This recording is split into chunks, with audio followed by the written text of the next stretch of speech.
আরে কি সুন্দর সুন্দর ঘাস! এটা তো আমি 1 মাস ধরে খেতে পারি।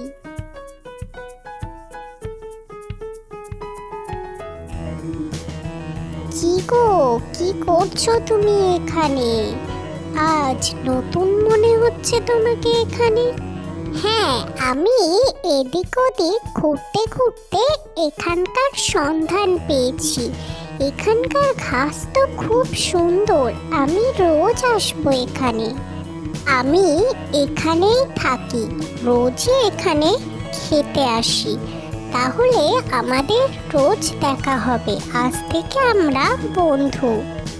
এইভাবে 2 বন্ধু প্রত্যেক দিন একসঙ্গে ঘুরে বেড়ায় আর কচি কচি ঘাস খেতে থাকে।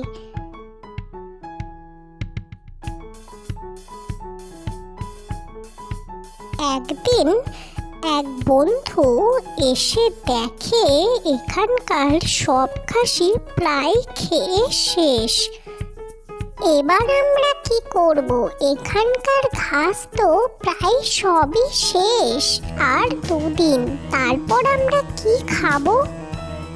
আমি শুনেছি নদীর ওপারে খুব সুন্দর ঘন জঙ্গল, আর সেখানে নিশ্চয় আরো গাছপালা থাকবে। চলো আমরা নদীর ওপারে যাই। 2 বন্ধু মিলে সেই নদী পার হওয়ার সেতুর পাশে এসে দাঁড়ালো, কিন্তু সেতুটি ছিল খুবই নড়বড়ে। তারা 2 জন মিলে একসঙ্গে সেতুটি পার হচ্ছিল।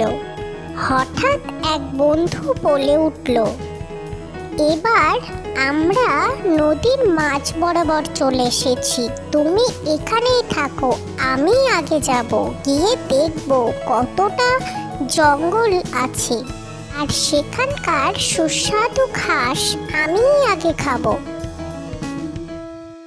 এটা কি করে হতে পারে? আমরা 2 জন একসঙ্গে এসেছি, আমরা একসঙ্গেই যাব, না হলে আমি আগে যাব, তুমি নয়। 2 বন্ধু কে আগে যাবে বলে 2 জনের মধ্যে লড়াই শুরু করে। তোমরা 2 বন্ধু মিলে কি করছো? সেতুটা তো নড়বড়ে, 2 জন মিলে লড়াই করতে করতে 2 জনই জলের মধ্যে পড়ে যাবে। তুমি কে? আমাদের 2 জনের মাঝে কথা বলছো? যাও এখান থেকে। আমি তো ভালোর জন্যই বললাম, যাক, যা ইচ্ছে করো, লড়াই করে মরো তোমরা, আমি নিজের কাজে যাই। 2 বন্ধু কিছুক্ষণ লড়াই চালিয়ে যাওয়ার পর সেই সেতু থেকে হঠাৎ পা পিছলে এক বন্ধু জলে পড়ে গেল, এবং ভার সামলাতে না পেরে আরেক বন্ধুও সেই জলেই পড়ে গেল। তাদের 2 জনের মধ্যে কেউই সেই নদীটি পার হতে পারল না। সব সময় একে অপরের সঙ্গে মিলেমিশে কাজ শেষ করতে হয়। একে অপরের প্রতি হিংসা করলে 2 জনকেই বিপদে পড়তে হয়, কেউই সেই বিপদ থেকে রক্ষা পায় না।